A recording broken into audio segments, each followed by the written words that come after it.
تازه خبر 15 تنه مخکینی افغان پولیس تیره ورځ وژل شوي دي.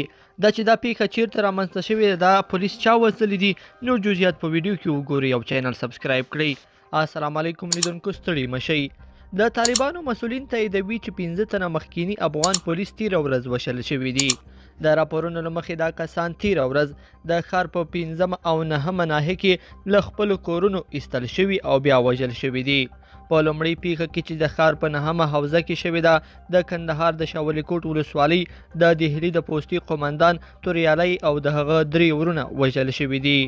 دوهمه پیښه د کندهار ښار د 15مې حوزې د نساجي له پله سره شوې، چې پکې د امني قومندانۍ د جنایي څانګې کارکوونکی پیدا محمد له کوره ویستل شوی دی او وژل شوی دی.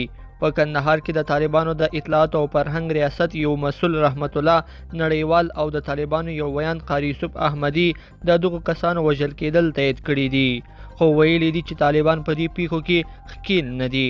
طالبانو ویلي چې د دې وژنو په تړاو څېړنې کوي او هڅه کوي چې عاملین ونیسي.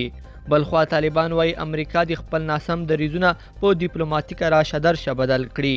وروسته تر هغه چې امریکا وویل چې د طالبانو له لوري په تازه کابینه کې یو شمېر کسان د امریکا په تورو لیستونو کې دي، طالبانو د یوې اعلامیې په خپرولو سره د امریکا دا دریځ ناسم بللی دی او زیاته کړې ده چې د امریکا دا دریځ د دوحې له تړون څخه ښکاره سرغړونه ده. طالبانو ویلي چې د امریکا دا ډول دریځ د امریکا او افغانستان پر زیان دی او دوی غواړي چې متحده ایالات خپل ناسم دریځونه پر ډیپلوماټیکه راشه درشه بدل کړي. طالبانو د حقاني کورنۍ خپله نه جلا کېدونکې برخه بللې ده او په خبرې حقاني کوم جلا نوم او تشکیلات نه لري.